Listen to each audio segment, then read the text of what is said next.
Hi, I'm Lunith. My mom told everyone I was out with friends. But the truth was, I was locked in our basement. No food, no phone, no way out. For 3 days, I listened to her laugh on a video call upstairs, while I lay on a concrete floor, wondering if anyone even remembered I existed. They said it was discipline. They said it was love. But what kind of love erases you while you're still alive? What kind of mother passes crackers through the door and begs you not to tell your father? This wasn't the first time they hid me. It was just the first time someone noticed. And once the door finally opened, what came after was even worse. Would you like to know what happened next? The click of the lock was louder than usual this time. Maybe it wasn't, but it felt louder. I didn't run toward the door. I didn't scream. I stood still in the center of the basement stairs, holding on to the chipped railing like I had something to anchor me. But I didn't. Nothing grounded me. Nothing but the cold air seeping through the walls and the sting behind my eyes that I refused to let fall into tears. I heard her voice, my mother's, floating up through the open living room window, all light and rehearsed. "She's out with friends," she said. Her tone had that sing-song smile she used for the church ladies and nosy neighbors, not too casual, just believable enough. That sentence didn't echo. It etched itself into me. I wasn't surprised by the lie. I was surprised by how little it hurt this time. I backed down the stairs slowly, step by step, careful not to trip on the edge of the third one, slightly warped from moisture. The basement light flickered above my head, then blinked out completely when the door slammed shut above me. The sound of metal meeting wood was final, too decisive. I didn't even try the knob. I knew it was locked. I reached for the flashlight I kept on the cinder block ledge. The beam flickered to life, a weak, uneven cone of light revealing the usual: gray floor, folding chair in the corner, single blanket on the ground, and a bottle of water that looked recently placed. There was no food. There never was. He always said fasting built character. I wasn't sure what kind of character starvation shaped. Maybe one that stops believing anyone upstairs wants you to live long enough to eat. I sat down slowly, resting my back against the wall, the cold seeping in through the thin cotton of my shirt. I pulled my knees to my chest, shivering, not just from temperature, but from a different kind of cold. The kind that settles in your chest when you realize your family would rather erase you than deal with your truth. I heard footsteps, his, returning to the kitchen above. The cadence was always the same, slow, deliberate, the heel hitting first. "It's for your own good, Luneth," my father called down. 3 days. That's it. "Maybe next time you'll think twice about bringing our name into that therapist's office." 3 days. Again. The first time it happened, I thought I had deserved it. I had come home late from school, didn't answer his text fast enough. He said I was trying to disrespect his rules. I apologized, cried, promised to do better. He called it a lesson. The second time, I had asked why we weren't allowed to have friends over like other families. He said I was questioning his authority. That one earned me 2 nights in the dark. This was the third. And this time, the reason was clear. I'd been caught talking, not stealing, not lying, just speaking, to a therapist. "I'm doing this because I love you," he had said when he pulled the phone out of my hand the night before, saw the text reminder from Dr. Corwin, and dragged me by the arm toward the basement door. Love. Funny how that word always tasted like concrete and fear in this house. I tilted my head back against the wall and exhaled slowly, letting the silence settle in. Above me, I could hear the television. Dad's usual news station, turned up too loud. Mom's laughter drifted from the kitchen, punctuated by the sound of dishes being rinsed. If I listened hard enough, I could guess what they were making for dinner. Spaghetti, probably. She only made it when she was trying to act like everything was normal. I didn't feel forgotten. I felt intentionally removed. Life went on upstairs. They wanted it to. I adjusted the flashlight beam toward the door and stared at the tiny sliver of light underneath. That line of light was my only clock. I'd watch it shift, grow brighter, dimmer, as the sun moved. That's how I would track the days. I didn't cry, not yet. Instead, I let my thoughts slow and start cataloging. Who knew where I was? Who had I spoken to in the last week? What could possibly still be upstairs, untouched? My phone. Probably in pieces by now, or buried in a drawer. But he wouldn't find anything incriminating.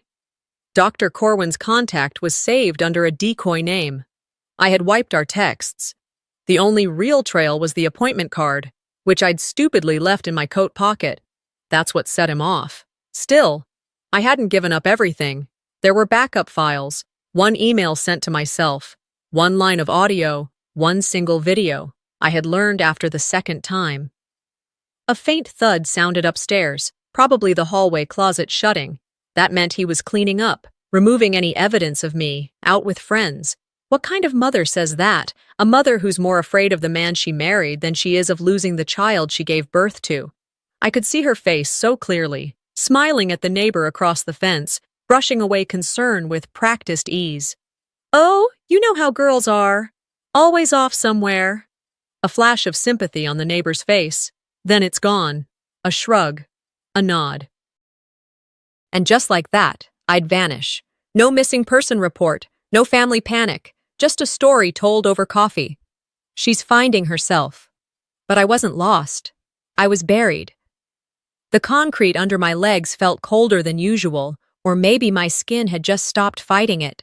I pulled the thin blanket tighter around me, tucked my hands into the sleeves. My fingertips were starting to go numb. I couldn't scream. Screaming in this house didn't bring help, it brought consequences. Instead, I thought about the lens. There was a small security camera tucked into the back vent of the basement. It wasn't fancy, motion activated. Set up months ago after my second lock-in. It only recorded short clips, but it was enough. And more importantly, it uploaded automatically. If it was still working, someone out there might see. If no one had unplugged it. If no one had changed the router password. So many ifs. But still, a better chance than my voice alone. They think locking me down will make me small. They've forgotten what grows in the dark. They've forgotten what grows in the dark. I hadn't. Not since the last time. And the time before that. It all blurred now, but not in a way that made it easier to forget. No, these memories stayed sharp, like glass under skin. The basement was still. The only sound was the occasional hum from the water heater in the far corner, and my own breath, steady but shallow. I hadn't slept. Couldn't. Every time I closed my eyes, I saw the flick of my dad's wrist slamming the door. I heard my mother's voice float above me like a lie dressed in pearls. My brain kept playing it back, again and again, until it stopped feeling real. And then, like it often does in silence, my mind went back to her. Isolde. My sister and I were never close, not in the way most people imagine sisters should be, but that wasn't on us, that was on the house we were raised in. Isolde learned early that being quiet meant survival. I remember one afternoon when I was 12. She came home from school, lips split open, wrist swollen. I had asked her what happened. She looked me dead in the eye and said, "I fell." Mom was already pulling frozen peas from the freezer. Dad wasn't home yet. She didn't fall. She never said who hit her. But from the way she froze when Dad walked in, I didn't need her to. Years later, she became the golden child. Perfect grades, perfect smiles, never a hair out of place. People praised her for being strong and poised. But that strength, if you can call it that, came from learning how to disappear in plain sight. I used to think she was cold, detached, but maybe she was just scared. Scared like I am now. But I wasn't like her. I couldn't pretend everything was okay. I couldn't sit through dinners nodding like a bobblehead while my father twisted facts and turned obedience into virtue. I could never be that kind of quiet. I didn't even realize my eyes were damp until the cold stung them. I wiped them dry with the sleeve of my hoodie. Crying wouldn't help. It never had. Hours must have passed. The light under the door shifted from a narrow golden line to a cool bluish hue. Early morning, maybe. Hard to tell without a window. That's when I heard it, creaking on the stairs. I tensed. Footsteps, soft but measured. Someone coming down slowly, trying not to be heard. I pulled the blanket tighter around me and waited. Then, a whisper. "Luneth?" My mother. I didn't answer. There was a pause, and then a gentle rustling. Something slid across the floor beneath the door. I crawled over and picked it up. Crackers, a granola bar, a bottle of water. She'd done this before. "Don't let your father know," she whispered. Still, I didn't say a word. Just stared at the door, waiting for her footsteps to retreat. She hesitated, like she was hoping for a thank you. Or forgiveness, but I couldn't give her either. When I was a child, my mother was warmth, bedtime lullabies, braided hair, and stories read by flashlight. But now, she was strategy. She protected the house, not the people in it. There was another memory, one I hadn't thought about in years. The second time he locked me down here, she came in quietly at night, sat beside me, and whispered, "Sleep, sweetheart. You'll forget it all tomorrow." She stroked my hair like I was 6, kissed my forehead, then stood and left like nothing happened. That was the moment I understood. She wasn't going to stop him. She just didn't want to see it. She was the kind of woman who flinched at yelling but didn't move when the bruises came out. She ironed his shirts while her daughters were breaking. I sat there, crackers in hand, and thought about how many times she'd stood between me and the truth, not to protect me, but to make it all easier to hide. For her, for him, for the family.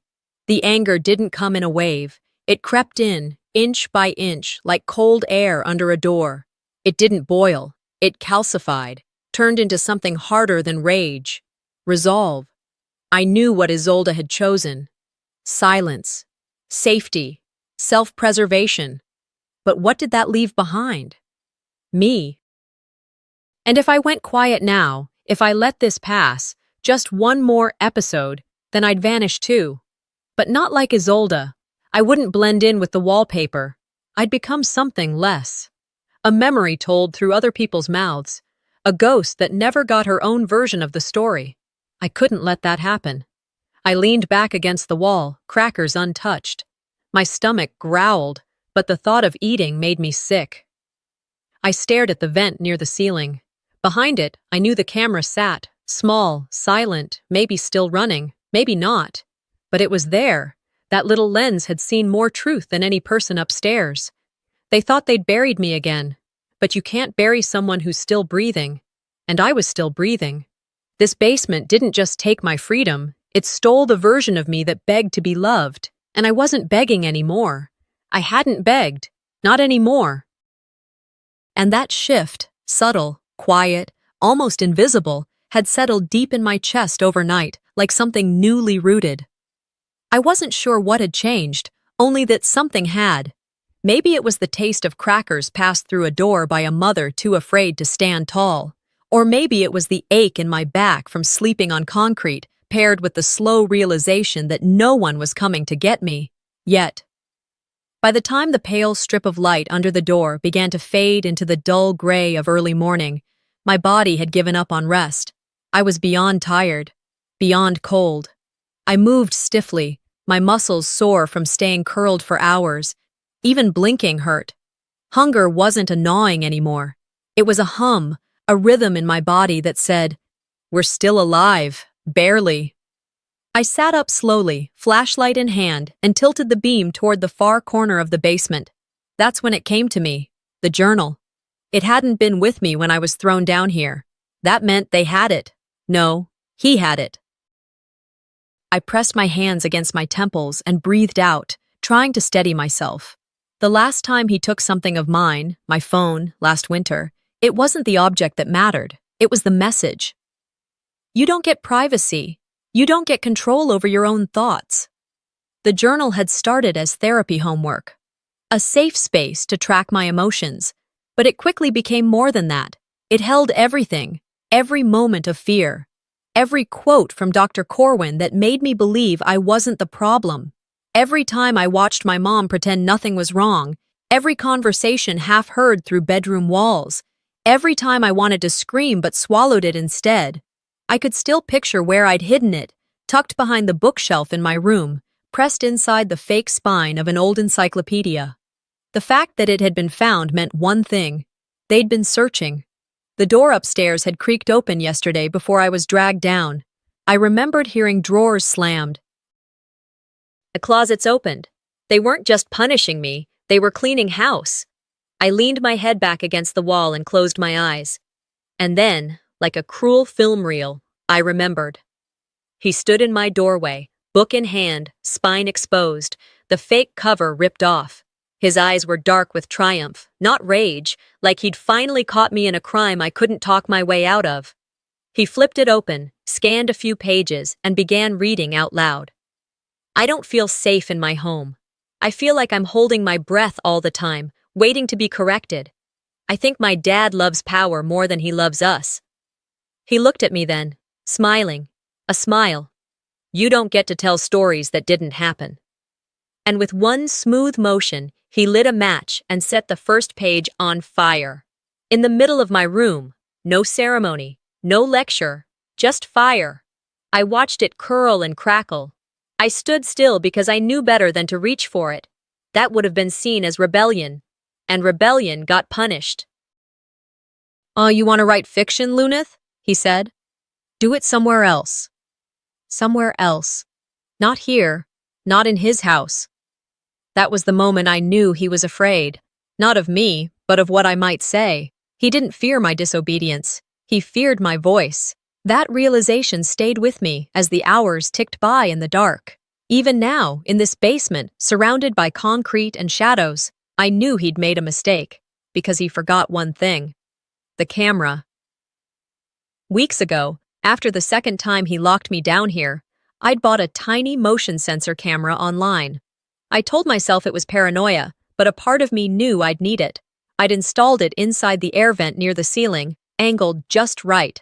It connected to my laptop upstairs, uploaded in short bursts to cloud storage whenever motion triggered it. I didn't know if the battery still worked, but I had hope.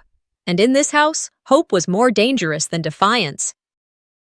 I shifted, reached into the pile of old blankets in the corner, and pulled the wire I'd tucked away. An old habit, part of my safety kit. I used it to trace the vent, to make sure the angle hadn't changed. It hadn't. He thought taking my phone meant I'd be silent. He didn't realize I had wired the house myself.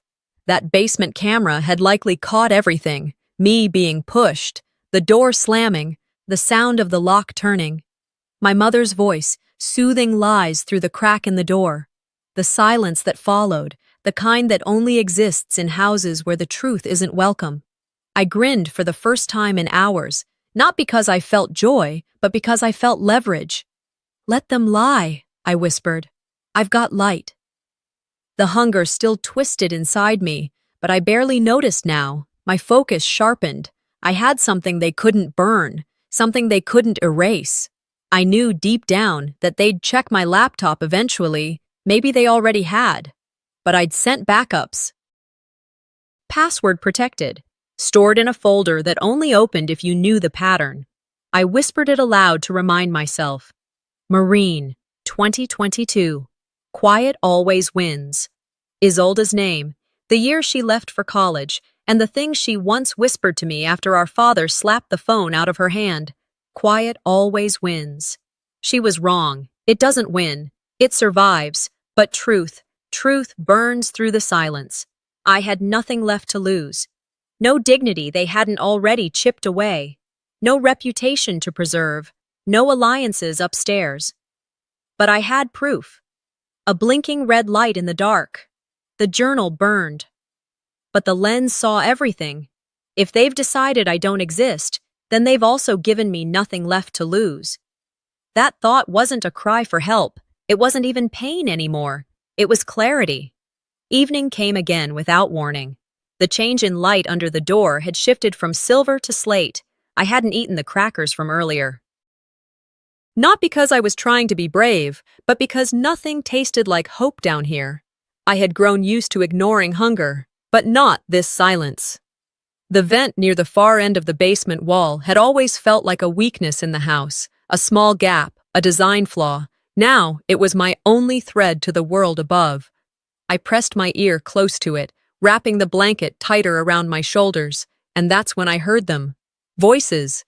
Not just the usual clatter of dishes or the bass hum of the television. These voices were bright, performative, laughter that sounded too rehearsed. Then came my mother's voice, sweet, syrupy, the kind she used at Sunday church brunches or PTA meetings, her fake tone. "Yes, she's doing great," she said, giggling softly. "Off with friends for the weekend. You know how college kids are, always chasing some adventure." There it was. The lie, spoken like a lullaby.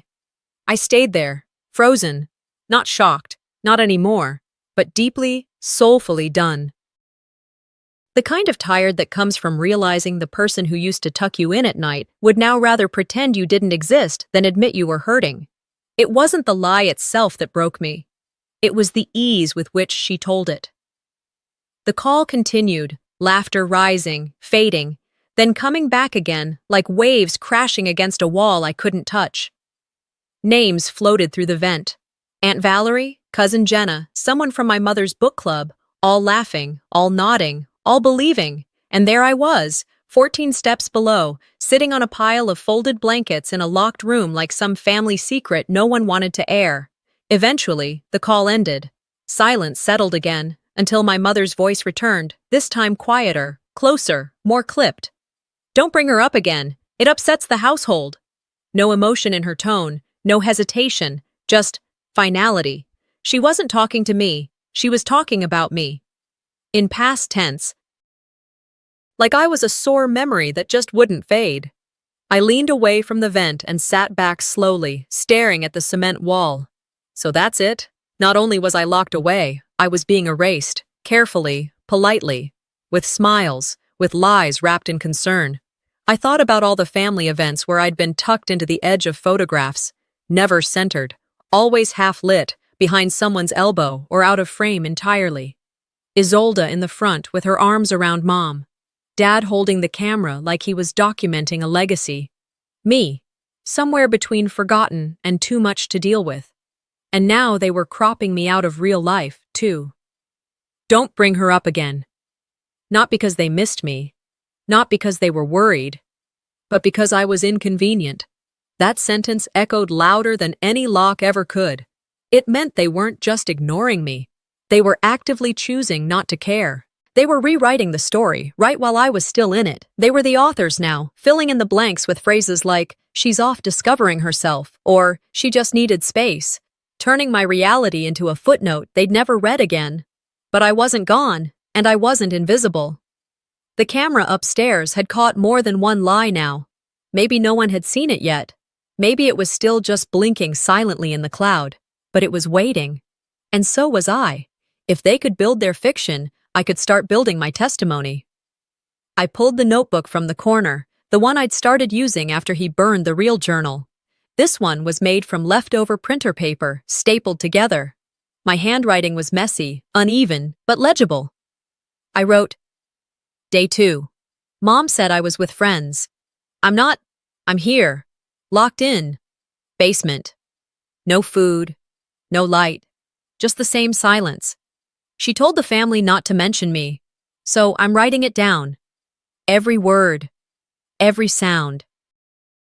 Every lie." I stopped and listened again. Upstairs, I could hear the faint hum of the fridge, the clink of a spoon against a glass, maybe someone stirring tea. The house sounded normal, like nothing was broken, like nothing had gone wrong. That's how they wanted it. My father always said, "No one needs to know what happens behind closed doors. What matters is what we present." He treated our family like a business. Reputation first, image above all, even if that meant one of us had to disappear for the others to shine. I kept writing. I began mentally outlining what I'd say if I was ever asked to explain this, not just to a friend, not even just to a therapist, to a courtroom. How would I describe the smell of damp cement, or the way hunger changes from pain into a kind of clarity? How would I explain that my mother, who used to rock me when I had nightmares, was now the one helping lock the door? I'd say this: being locked up didn't kill me. Being ignored almost did. And then I'd show them the footage, the texts I'd sent to Talia days ago, the recording I uploaded months ago from my second punishment, her voice whispering, "This is for your own good." I had more than evidence. I had memory, and they couldn't delete all of it. I stared up at the vent again, imagining the cold camera lens, always watching. My quiet witness, If they wanted to turn me into a ghost, then fine. I'd become one that haunts. I picked up the pen again and wrote one more line. They lie with smiles. I'll speak with proof. They wanted me silent, but silence is brittle, and I was cracking on purpose. By the time the house above settled into its version of night, I'd already lost track of how long I'd been without real sleep. My body was operating on instinct. Shallow breaths, slower movement, just enough to keep my mind aware. That's when I heard it. A soft creak at the top of the stairs, not the confident thud of Dad's boots. Not the heavy drag of Isolde's quiet compliance. These steps were gentle, measured in the way only a guilty heart moves. I didn't make a sound. I just crouched by the door, eyes fixed on the gap underneath. Then, sliding into view, a familiar hand, pale and shaking, extended through the narrow bottom slit. A plastic bag filled with crackers, a small water bottle taped to it. My mother's voice followed, breathless and low. Eat quietly. Please, Luneth. Don't let your father know. And like that, she was gone. The food stayed on the concrete floor, untouched. I sat back, drawing the blanket around my shoulders. I didn't cry. I wasn't angry. I was exhausted in a way that didn't require emotion anymore. The kind of exhaustion that comes after realizing the people who are supposed to protect you are also the ones handing you crumbs to keep you quiet. She thought she was helping, but help born of fear isn't help. It's survival for the helper, not the helped. I stared at the door, hearing nothing but her footsteps fading away. For a moment, I considered forgiveness, but it died quickly. She knew. She'd known for years. She'd seen the bruises, maybe not the ones on my skin, but definitely the ones in my eyes. She knew how Dad spoke to us. She watched me flinch every time he raised his voice or opened the hallway closet too fast. Still, she let it happen. She let him build this system. And tonight, she slipped me crackers like I was some wild animal being fed through a cage. No note, no apology. Just a whisper that said, "Keep quiet."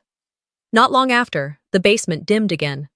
Only the faint orange glow from the hallway light above filtered through the sliver under the door. I curled deeper into my blanket, but I didn't sleep. Instead, I thought about the camera. Then, uninvited, another memory surged forward, one I hadn't wanted to revisit. 3 weeks ago, my room, late at night. I had just turned off the lights when my dad walked in unannounced. No knock, no warning. He flicked the switch, scanned the space, then pointed to the tiny black dome he'd installed near the ceiling corner. "You see that?" he asked. I nodded. "That light never goes off. I see everything you do." I didn't respond, just nodded again and clenched my jaw. "You think you're clever, huh? Hiding things in books, whispering to that shrink, 'You're not smarter than me, Luneth, never will be.'" I waited until he left before I dared breathe. That camera hadn't even been connected to anything. I checked. It was fake. A plastic shell. Cheap, battery lit, not even wired. But the message was clear. He didn't need to see everything. He just needed me to believe he could. That's what control is. Not the act, but the implication. I never cried in that room again. Not even when I wanted to. I started showering with the lights off. I wrote in my journal outside, behind the garage, in a hollow spot under the deck that smelled like soil and cigarettes. All because of a plastic camera with a blinking red dot. I unwrapped the crackers slowly, chewing without really tasting. My throat was sore from dryness, but the water bottle was nearly empty. I rationed it, 2 small sips. It wouldn't be enough for another full day. And I suspected there would be another. I pulled my legs close and leaned against the wall near the door. Then I did something I hadn't dared since I'd been locked in. I spoke, not loud, not even firm, just clear. "If you keep pretending, I won't." I knew she was probably still nearby, maybe just upstairs, maybe listening from the hallway, hiding behind the excuse of folding laundry or organizing the spice cabinet, pretending the house didn't have a basement. "If you keep lying, I will stop covering for you," I said, softer now. I paused, heart thumping against the damp cotton of my sweatshirt. Silence. I didn't expect an answer. That wasn't the point. That sentence wasn't for them. It was for me. For the girl who'd stayed silent too long. For the version of myself that once thought keeping the peace was more important than naming the war. I rested my head back against the concrete, the words still fresh in the air. That was my first clear act of rebellion. No shouting, no confrontation. Just a line in the sand, whispered through the dark. They wanted me silent, but silence is brittle. And I was cracking on purpose. The moment I said it, out loud, through the dark, I felt the tiniest shift inside me. Not dramatic, not loud. Just a simple, deliberate crack in the silence they'd worked so hard to preserve. That's what happens with pressure. Something has to give, and this time, it wasn't going to be me. A few hours passed. I knew it from the changing light under the door. The golden haze had faded into that blue-gray nothing that signaled dawn. My body still hurt. My lips were dry, but the shaking in my hands had stopped. Not because I was better, but because I was more certain. I turned toward the vent where I'd placed the small, hidden camera weeks ago. It had become a silent witness, blinking red, sometimes flickering when the heat kicked in upstairs. No one ever noticed it. They never looked up. They were too busy watching themselves. It had been recording everything, not all the time, just when motion triggered it.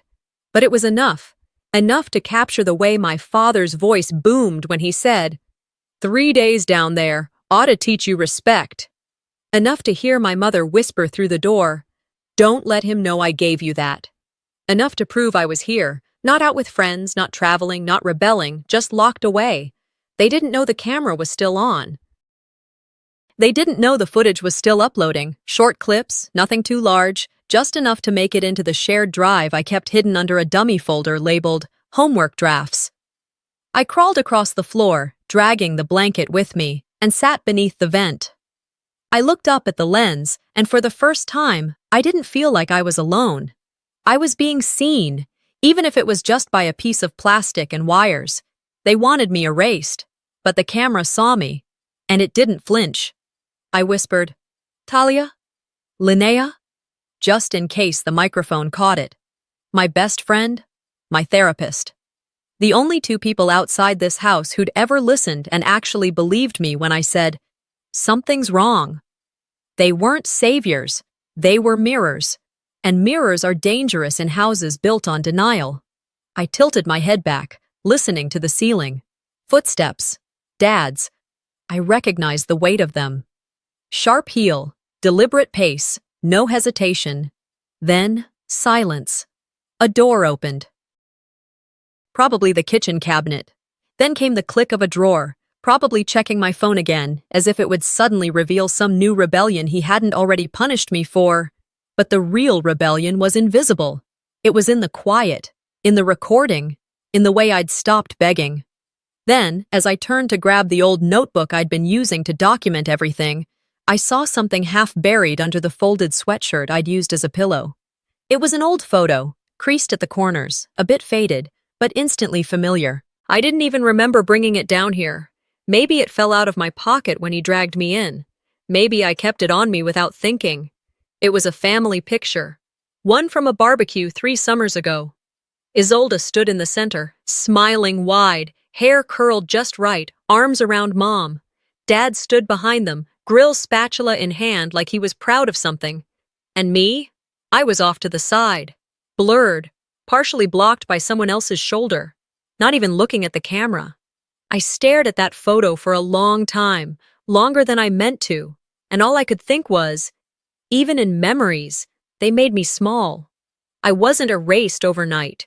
It had been happening for years, slowly, gently, in cropped-out Christmas cards, in forgotten school meetings, in the way people said, "Oh, you're her sister?" Like it was a footnote instead of a bond. This photo just proved what I'd always felt, but never said aloud. They liked me better blurry. And now that I'd sharpened into focus, they locked me away. I folded the photo gently and slid it into the back of the notebook. Not because I wanted to keep it, but because it was evidence. Proof that the rewriting of me started long before this basement. I looked back at the camera. If the camera stays on, I whispered, and if even one person cares, this won't end here. I didn't say it with hope. I said it with purpose. Then I began counting. Minutes. Breaths. Shifts in the light. It was a game I played to stay sane, a rhythm I invented for survival. 15 seconds between faucet drips, 3 minutes between fridge clicks, 8 minutes between his footsteps upstairs. Everything could be timed. And with enough time, everything crumbles. I kept whispering names into the vent. Thalia, Linnea, please. Not a plea, just a reminder. The footage wasn't just video, it was testimony. It was my heartbeat in ones and zeros. And if they never heard my voice again, they would still have that. The lens didn't just record them, it saw me. And soon someone else will too. It saw me. And now someone else would too. That thought clung to me like breath on a window, fragile, fleeting, but proof I was still here, still alive, still worth finding. The basement stayed quiet for what felt like hours. I counted the rhythms of life above, the occasional flush. A drawer opened, closed, dishes clinked, someone sneezed, then nothing. A silence so absolute, I thought maybe they had all left. Maybe they'd driven away, left me to fade into this concrete tomb. But then, footsteps. They weren't his. Too light, too unsure. These didn't stomp. They tiptoed. I pressed my ear against the cool cinder block and strained. Another step. Closer. Then a knock. Not on the basement door. The front. One knock. Pause. Another. Then came the voice, muffled but familiar. Tentative. Concerned. Hi, is Luneth home? My whole body stiffened. That voice. That voice. Thalia! My heart pounded against my ribs so hard I had to bite my tongue to stay quiet. There was silence above. Long, too long. No one answered the door. But Thalia didn't leave. I crawled across the floor, pulling myself toward the vent like my limbs were operating without me. The tiny grate felt warm from the airflow, and I whispered up into it, desperate, shaky. Thalia, help! I'm down here. There was a pause, then she said it. Just one word, but it shattered the silence like glass. Luneth? Footsteps again, this time fast. Then the sound of her voice, urgent and calling out my name. Her words echoed and bounced off drywall. Then nothing. For a minute, I thought maybe I imagined it, but then, sirens, not loud yet, distant, building. I crawled back to the door, body trembling. Sirens don't always mean safety, not here, but this time, they did. Then came the shouting. Carver's voice exploded across the house like a hammer hitting glass. You can't come in here without a warrant. A new voice, calm but firm. We received a call of concern. If someone's in danger, we don't need a warrant to check. Verena's voice, shaky and unsure. She's not home. She left days ago. My knuckles pressed against the door. I wanted to scream, but I didn't.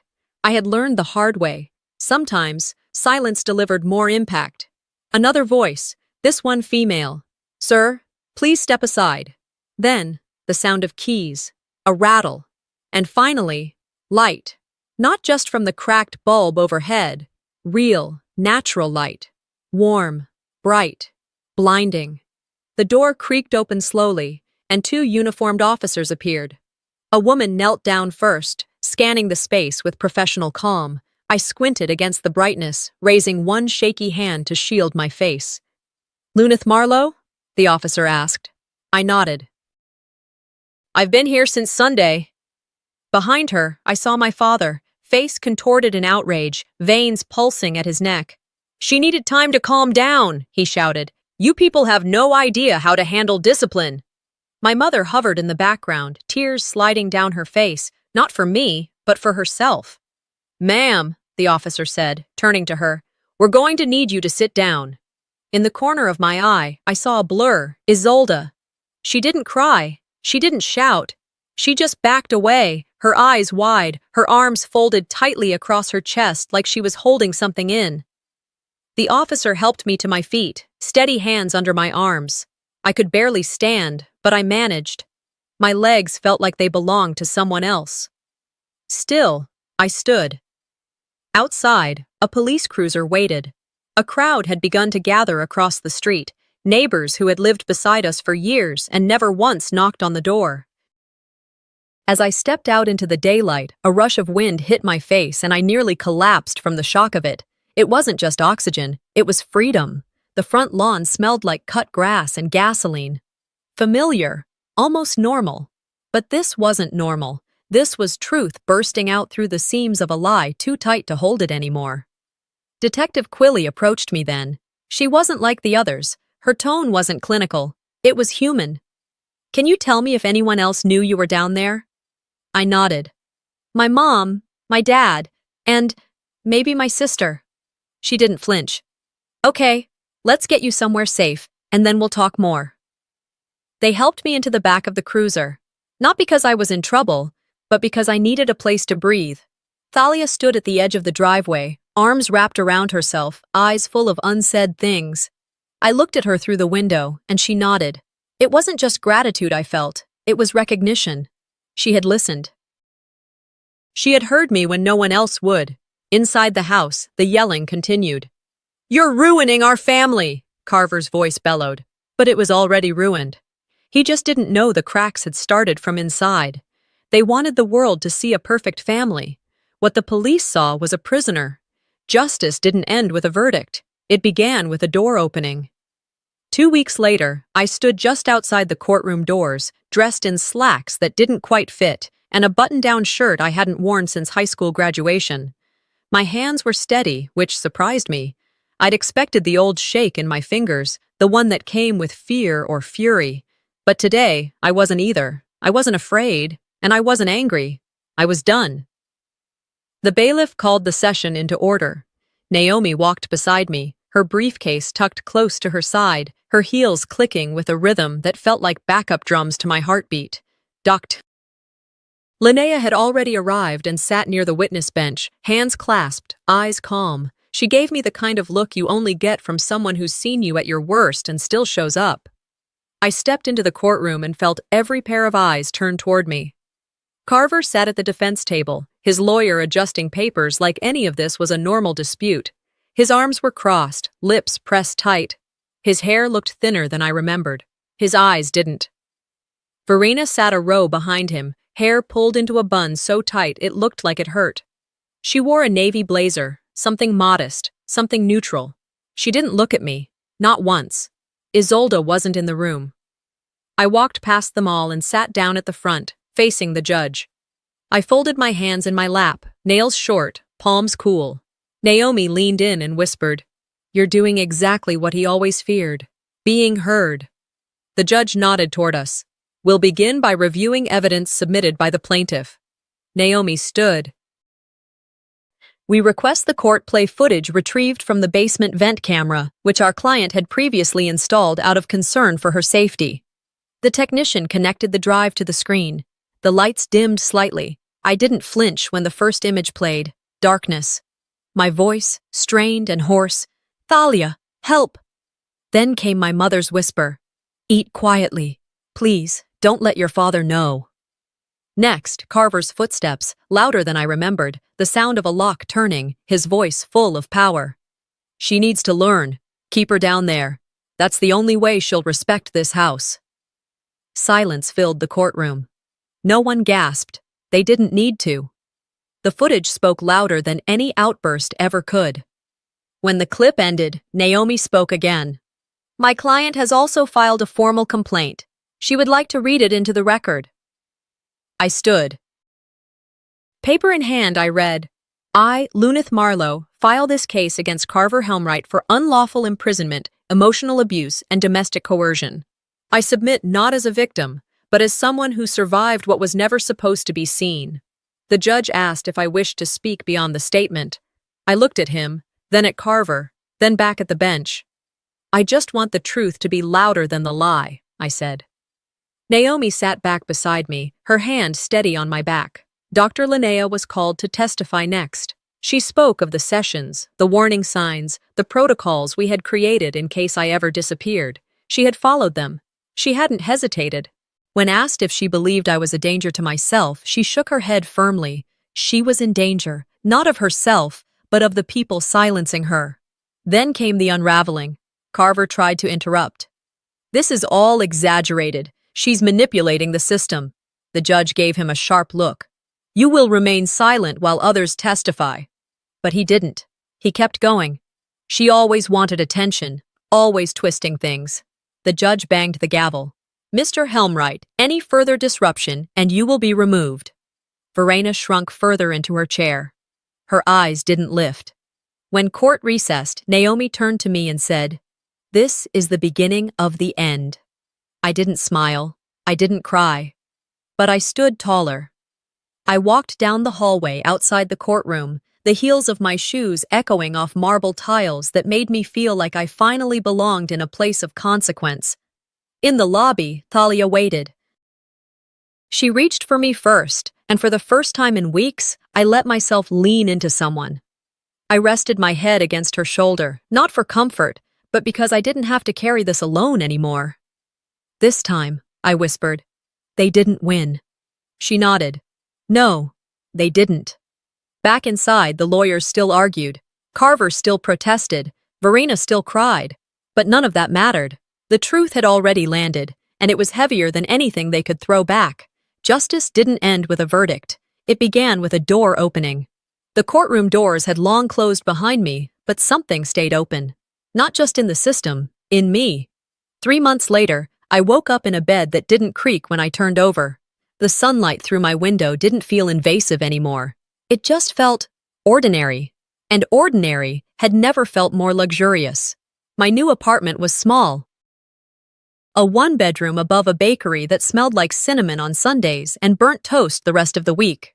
The floors creaked in all the wrong places, and the radiator had a whistle that made you think someone was shushing you from another room.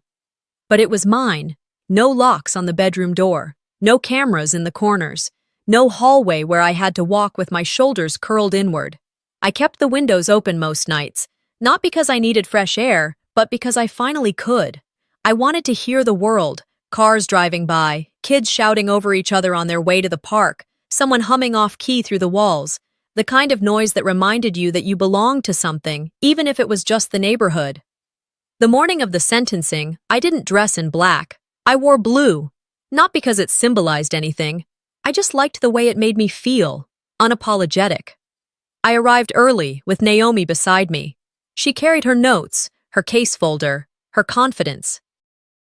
I carried only my breath and the memory of that cold basement floor. The courtroom was quieter than I expected. No media frenzy, no loud gasps, just tension so thick it pressed into the corners of the room. Carver sat on the left, jaw clenched, shoulders pulled back like pride alone could hold up a crumbling empire. His lawyer spoke in a tone that reeked of desperation dressed as logic. "My client regrets any actions that may have been misunderstood. His intention was to maintain discipline within the home, not to harm." Discipline. They always use that word when they mean domination. The judge didn't blink. "Mr. Helmreich, this court finds you guilty of unlawful imprisonment and emotional abuse with sustained patterns of coercive control. You are hereby sentenced to 12 years in state custody." 12 years. He didn't shout. He didn't cry. He just turned slightly toward me and muttered something beneath his breath I couldn't make out. Maybe it was my name. Maybe it was his last attempt to rewrite the narrative, but no one was listening to him anymore. Verena stood next. Her lawyer spoke on her behalf. She acknowledges her failure to intervene. She agrees to undergo mandatory psychological counseling and relinquish all guardianship rights effective immediately. She never looked up. Not once. Outside, reporters waited with cameras I refused to look at. I walked past them like they were nothing more than shadows on the sidewalk. Some of the neighbors had shown up.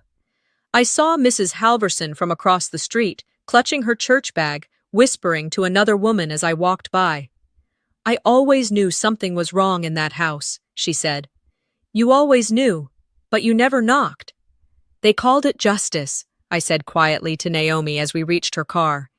It didn't feel like revenge, it felt like safety. The next few days moved slowly, like the air after a storm that doesn't quite clear. I flinched when someone rang the doorbell too long. I jumped when I heard heavy footsteps in the stairwell. Trauma doesn't vanish with a verdict. It lingers in muscle memory, in reflexes.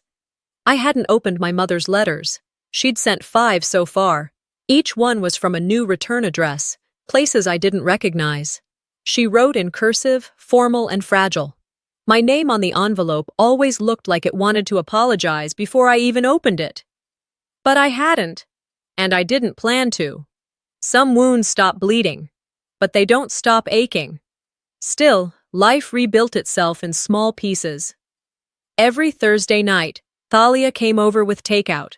Sometimes Thai, sometimes tacos. We didn't always talk about the past. Sometimes we didn't talk at all. She just let the silence sit with me, comfortably. Dr. Linnea visited once a week, not as a therapist, but as someone who'd stayed. She brought plants I couldn't keep alive and books I promised to finish but never did.